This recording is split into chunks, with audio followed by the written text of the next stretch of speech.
Hi guys, welcome to Chapter 3 lecture. Let's go ahead and dive right in.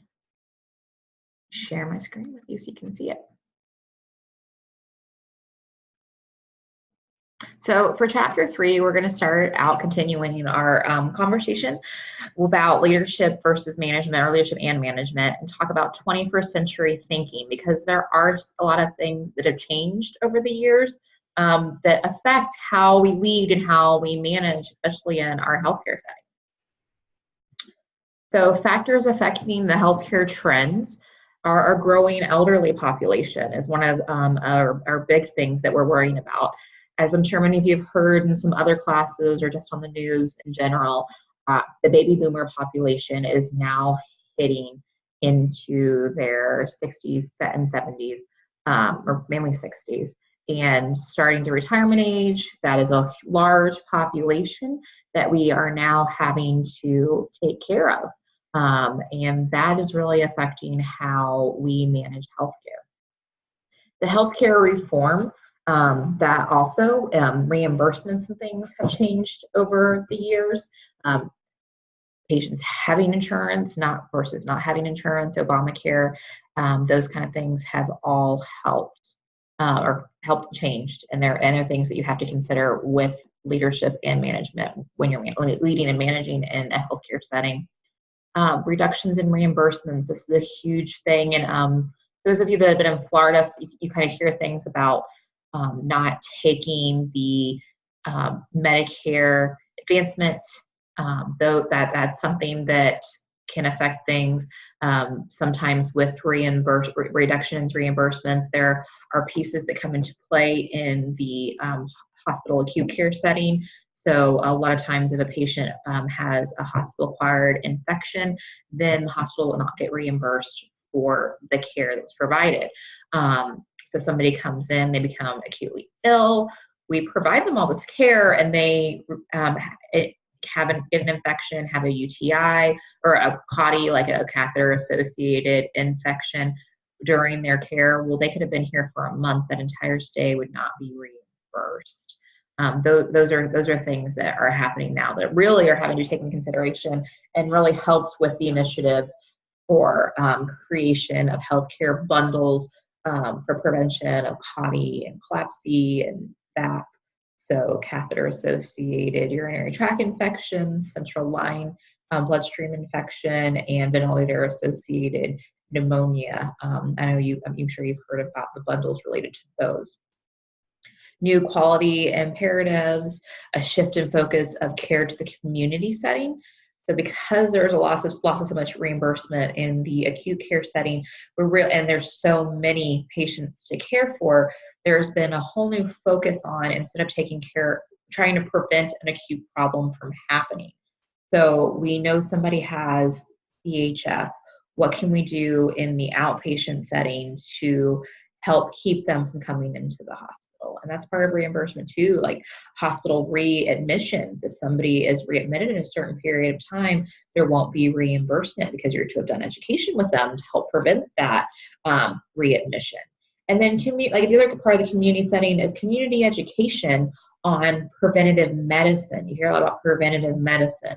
So having a primary care doctor that you are set up with, so that you have yearly health visits where you're doing labs and taking medications if need to, working on, you'll see now a lot of hospitals that used to in the past didn't really do a lot in the community, kind of just took care of somebody when they came into the hospital, but now they're going out in the community and doing large events to talk about and really bring awareness to certain disease processes and ways they can be prevented, or doing different activities, trying to get people more active.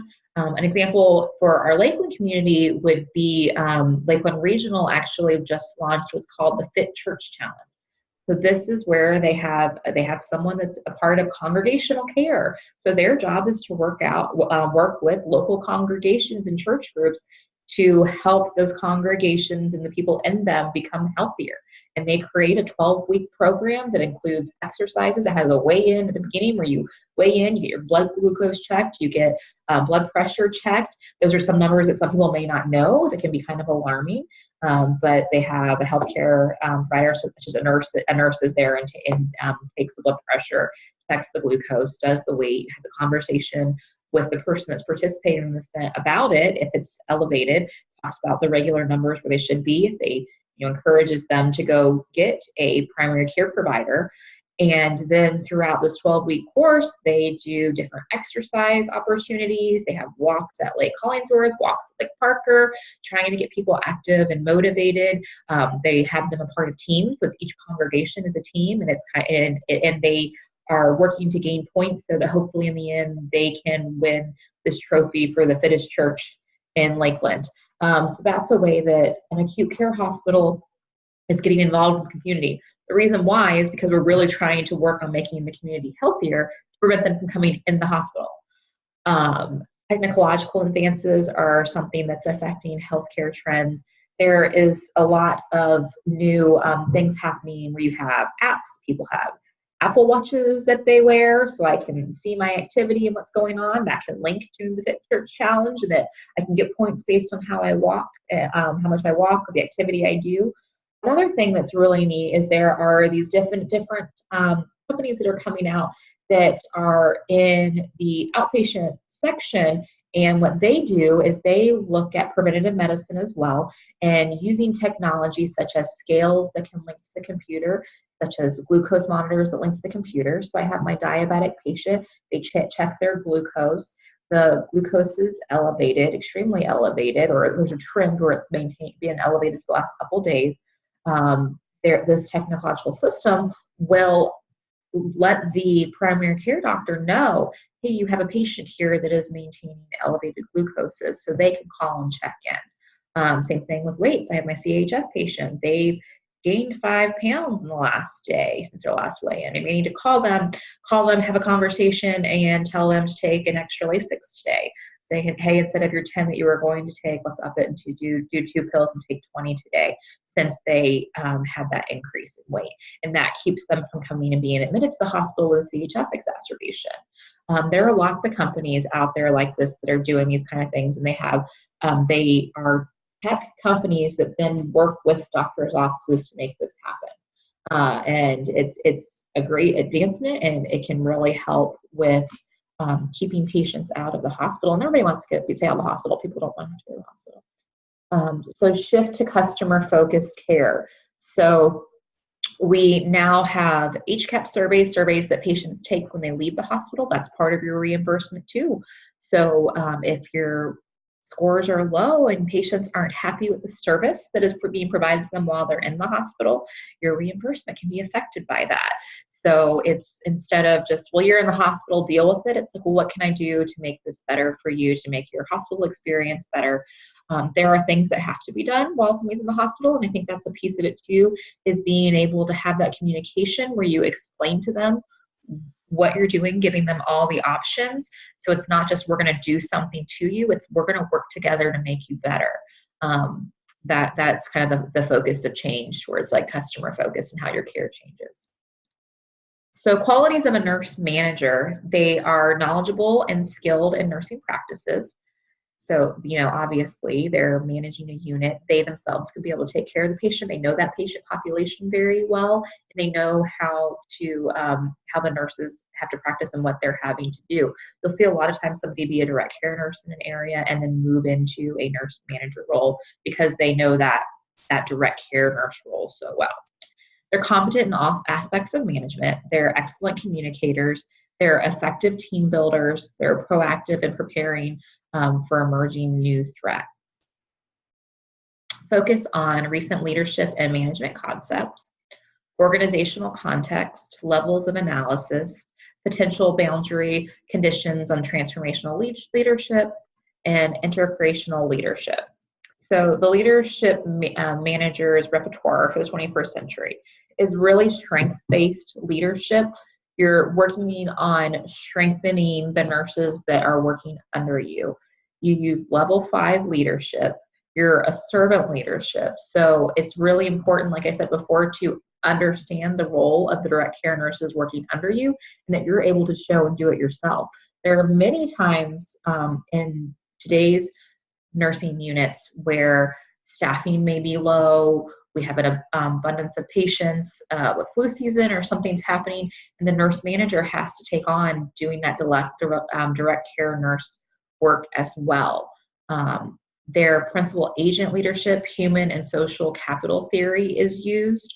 Emotional intelligence and authentic leadership. We talk about emotional intelligence a lot. This is something where people understand how to communicate well, and they can look, they understand, they usually can self-reflect and be able to not overreact based on something, and can kind of keep an even keel and understand their own emotions and how to control them. Quantum and thought leadership. So let's go into strengths-based leadership. This focuses on the development of empowerment of workers' strengths. So you're really looking at here knowing and understanding the nurses that you are managing and what their strengths and weaknesses are, and building up their strengths. So you pay attention to multiple points of view. You're searching for a common ground. You prioritize continuous learning in the workplace, and you're promoting collaborative relationships. So whether you always want your nurses to be learning, and you instead of saying, no, we don't have time to do a workshop, we don't have the budget to pay for nurses to come in, we don't have, like, there's all those barriers that come into sometimes doing learning that may not be a part of your yearly education, but it's more of a learning to help you build in your nursing specialty, or learning to help our nurses work and get their certifications in their nursing specialty, that you make that a priority and work on figuring out how you can make that happen. Maybe we're going to do a lunch and learn. So during everybody's lunch break, we can come together and while they're eating lunch, do a presentation on a certain topic that will help them take better care of their patients. So making it a priority and making it happen.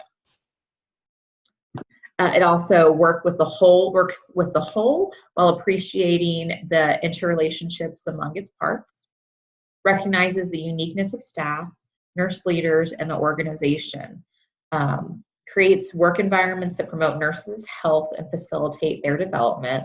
Kind of like I talked about too, you try to make sure that the work environment, even when it may be stressful, that you still are always working on helping nurses have self-care, take care of themselves, and help them develop into better nurses. It's not about the status quo.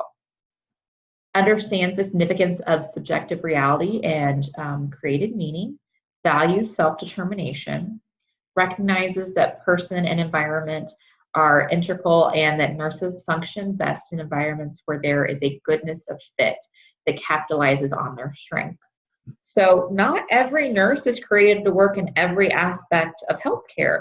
There are some nurses that do fantastic in mental health, but would not do well in an intensive care unit. It's what's kind of the great thing about nursing, is there are so many areas to do that.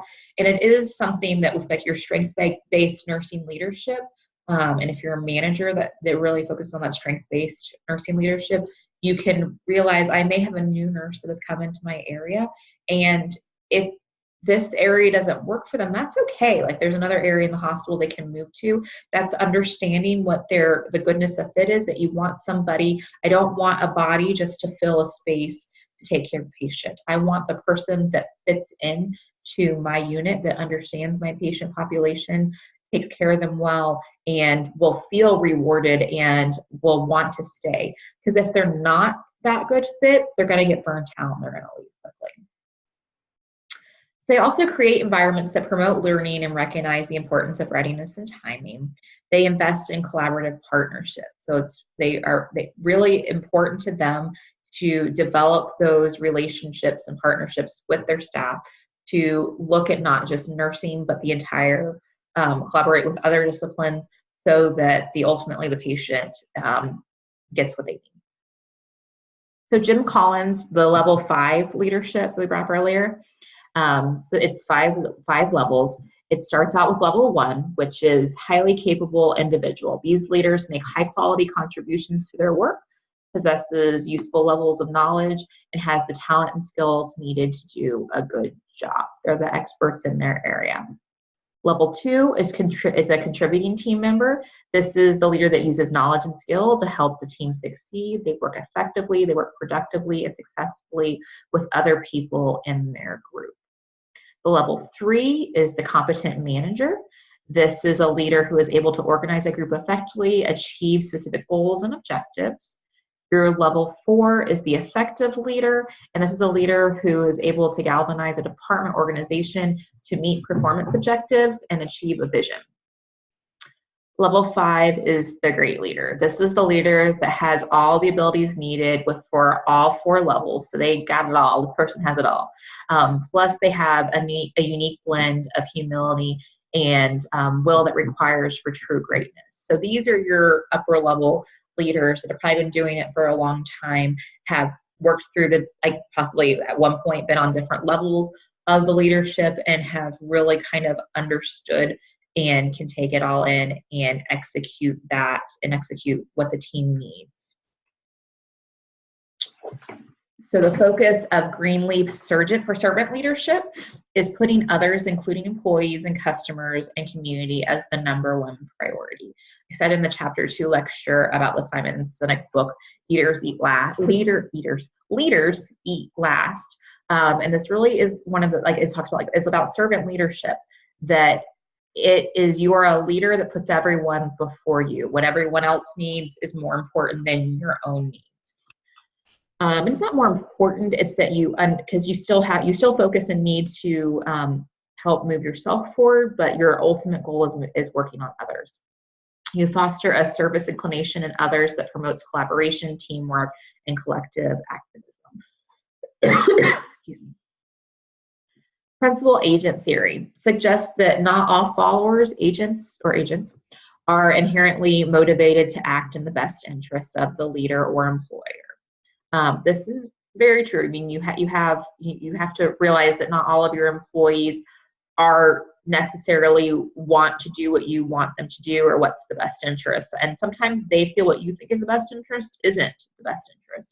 That's a part of being a leader and being a manager, is helping your staff or those that are under you, if you're a leader and not necessarily a manager, understand the reasons for why you're doing things and how you can motivate them to understand that it is the best interest to do them.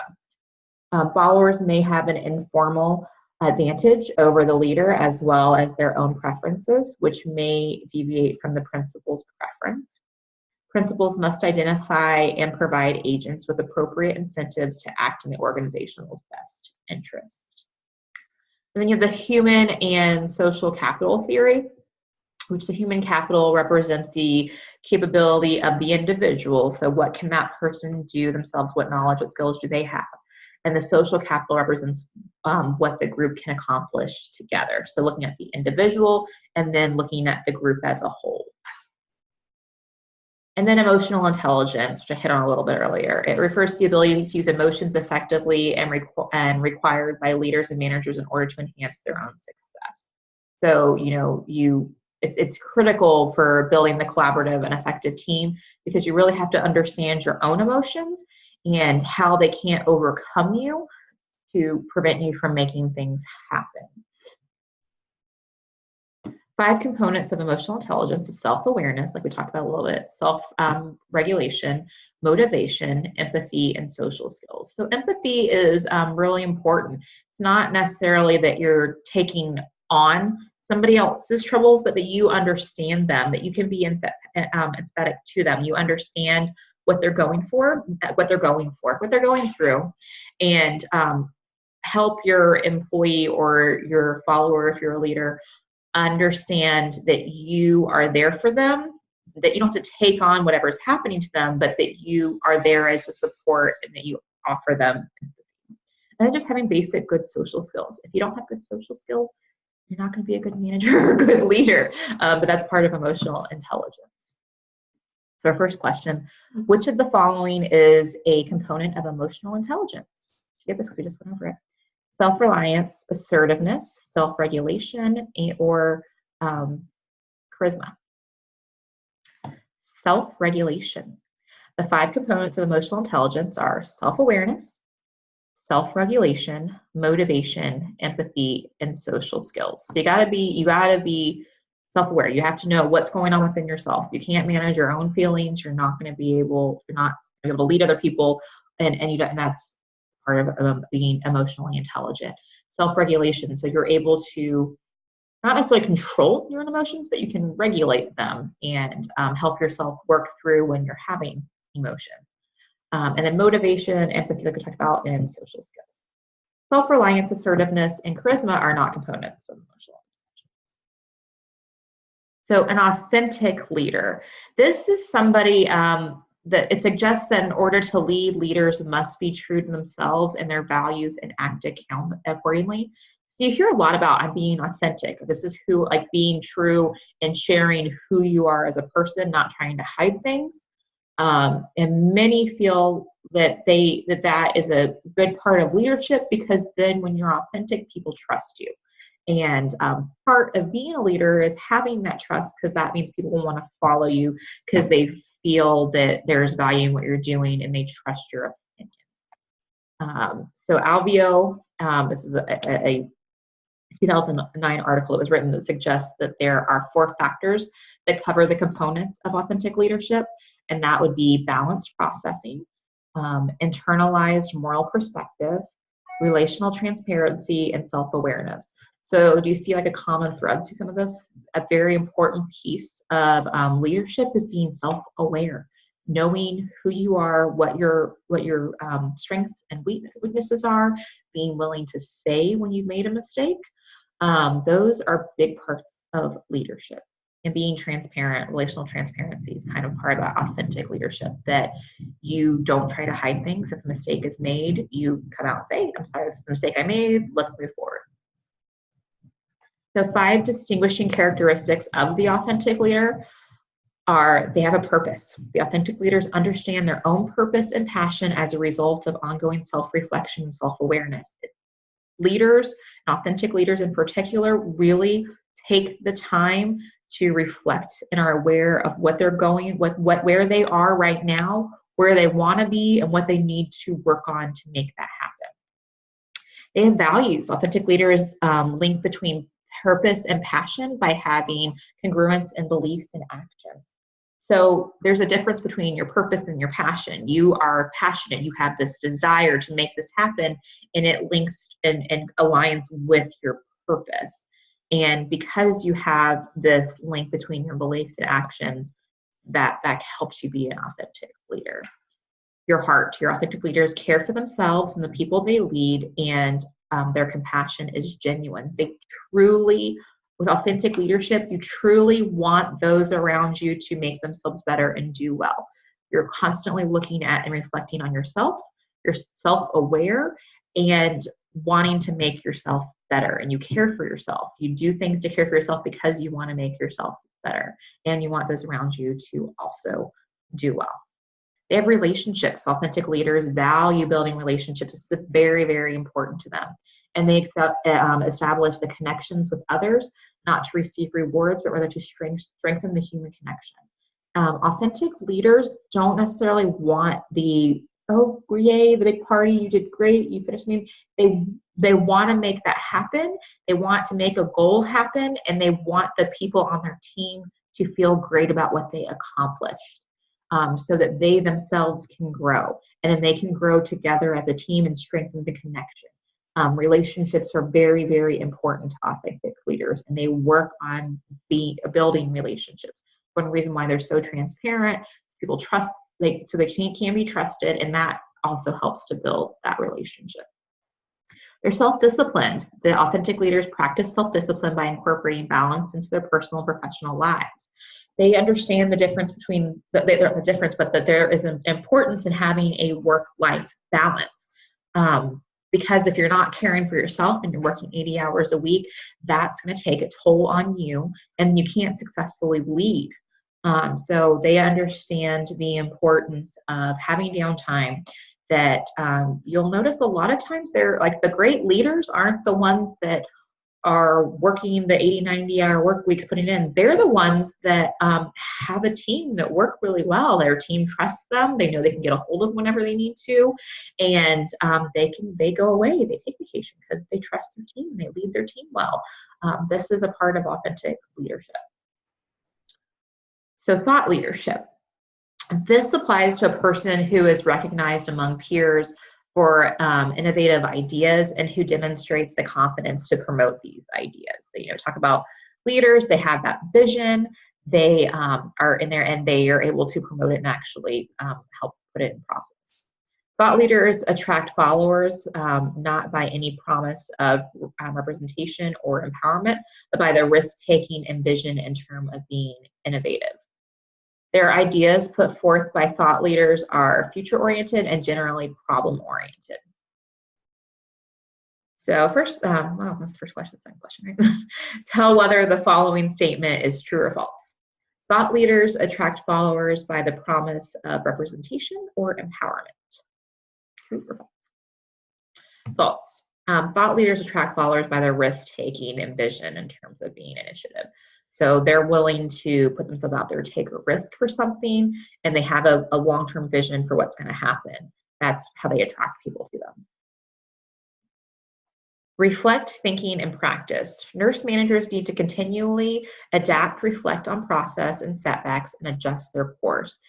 As a nurse manager, constantly looking at the metrics on your unit, looking at the progress, patient length of stay days, readmission rates, HCAHPS scores, and HCAHPS, we talked about it a little bit earlier, but that's the patient satisfaction survey that is done nationwide for acute care settings. And they look at those scores. Look at okay, where are we going? Are we doing well? If there's some lowering in different things, okay, what do I need to adjust? What happened during that time that caused that setback, and what do I need to do to get back to where I was? They consider what one knows. They believe and value the current situation. They reframe to develop future response and actions. So it's not just they take time and reframe things instead of just jumping to a conclusion to make that action, to take an action. So quantum leadership states that leaders must work together with subordinates to identify common goals, exploit opportunities, and empower staff to make decisions for organizational productivity to occur. It suggests that an environment and context in which people work is complex and dynamic, and that this has a direct impact on the organizational productivity, which really makes sense when you think about it. Obviously, how your organization operates and how successful it is based on how the leaders and the workers are able to come together and make the work happen and make a goal happen. So comparing industrial relationships and age leadership. So this is a table that's actually out from your book. It's a shift paradigm that the context for the new leadership. So if you look to the left, it's the scientific versus industrial age. So then to the right, relationship and informational age. So it was technical skills, moved to adaptive skills, command and control, moving on to innovation and interdependence, competition, cooperation, gaining advantage, discerning purpose, gathering facts, finding a meaning. You see the theme here? What you have, your wealth, to what you know, your information. Wealth can be taken away, your knowledge can't. Hierarchy, it's a top down. It's circular, we're all equal. Metaphor or organization's machine, separate parts. Organic network, it's a connection of parts. Leadership is a position, like leadership's a manager we talked about earlier. No, leadership is a trusteeship. And that is it for chapter 3. This completes our unit 1.